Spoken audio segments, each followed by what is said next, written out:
and Mark were having a little debate over at the broadcasters table, and they were chatting about Andrew Wiggins for All-Star already. Where do you fall on that, Steph?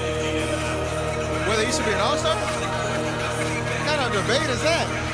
I hope they both got the answer right over there. Yep, that right there was Steph Curry vouching for Andrew Wiggins to be an All-Star earlier this season. Now you're probably thinking that's just Steph being a good teammate, right? Wrong. Prior to Wiggs struggling with injury and then undisclosed issues, Andrew Wiggins was playing at an all-star level through the first 20 games of this season. The 19 points per game might not be convincing to some, but it was the overall game that Wiggs showed early in the season that was truly elite. I mean, this is where he ranked on the Dubs in each major statistical category. Basically, he was either the best or second best in practically every major category on a team that was very dominant whenever the starting lineup was on the floor, but we'll get to that a little bit later. Despite being the second best player on a championship team and then getting even better this year before struggling with various issues that were out of his control, it feels like the NBA has kind of forgotten just how good Andrew Wiggins has become. Let's go back to June 16th of 2022 to help everyone remember. With the Warriors up 3-2 and on the verge of yet another championship, Andrew Wiggins put on a defensive clinic. The 6 minutes left in the final quarter of Game 6, with the Celtics desperately trying to fight back. Tatum has Wiggins isolated. He jabs, drives, tries to create separation before getting absolutely stuffed. Or how about here, where again Tatum is isolated against Wiggins, and this time he creates a bit of separation, but Wiggs uses his length to then block him at the rim from behind. And when I say he put on a defensive clinic, I don't say that lightly. In Game 6, he recorded 4 steals and 3 blocks. Not just blocking Jason Tatum multiple times, but holding him to 13 points on 30% shooting. And this still doesn't do justice just how good he was in the 2 most important games of his NBA career. Over the last 2 games of the NBA Finals, Wiggs averaged 22 points, nearly 10 boards a game, over 3 assists, and recorded 9 stocks in those 2 games, all the whilst outscoring, out-rebounding, and outplaying his direct opponent, Jason Tatum. It wasn't just defense either. Offensively, he was doing all kinds of damage to the Celtics. I mean, Derek White has no chance on an island when Wiggs is shaking and baking like that. Just a reminder that Derek White was voted all-defensive second team this year, and I'm reminding you of that because here's Wiggs matched up against him in transition, and look at the crossover into the drive before finishing. And I promise I'm not singling out Derek White, but guys, Wiggins drives and finishes!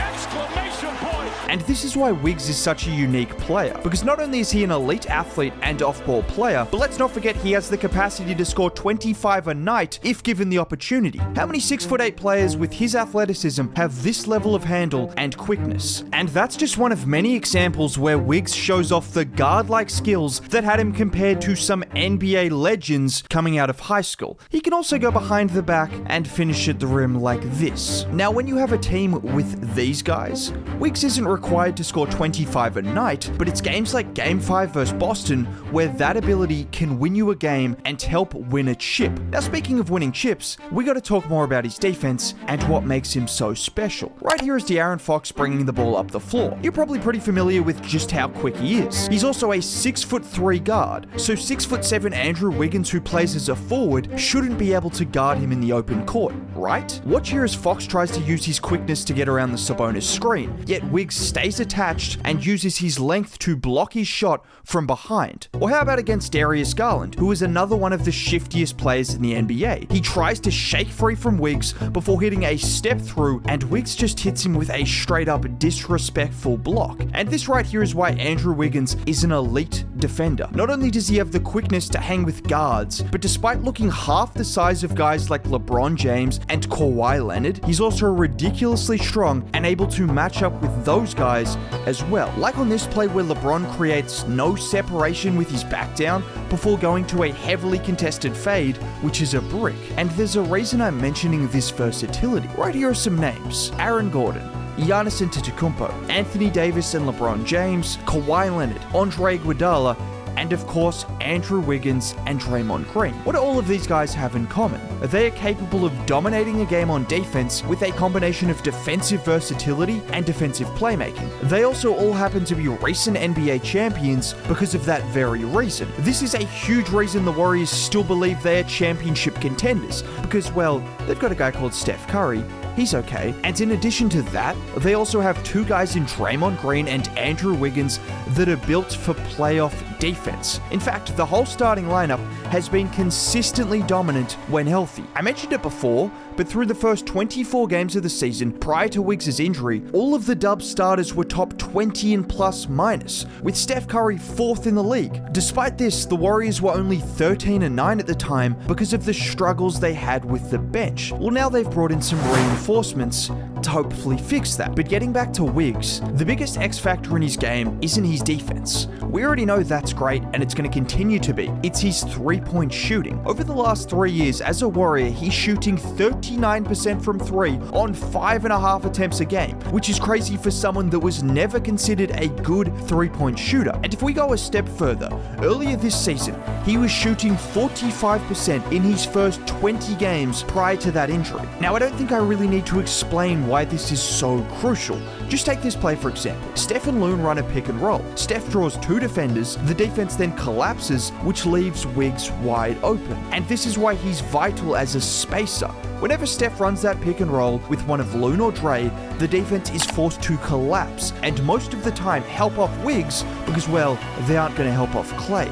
So his ability to knock down those open looks is crucial. Not to mention, if the Dubs want to have any hope of playing him alongside Dre and potentially Loon, he has to not just be okay from 3, but be an absolute sniper to make up for some of those spacing woes. With that being said, there is one other area of his game that could take him to that next level, and more importantly, the Warriors absolutely need him to improve on. It's his free throw shooting. Not only is it ridiculous for someone as skilled as him to shoot 61%, but if we go back to his second year in Minnesota, he averaged 7 attempts a game at 20 years old. This year, he averaged a career low 1.9 free throw attempts per game. And this is particularly important because last year, do you want to guess how many players on the roster shot more than 2 free throws a game? 3.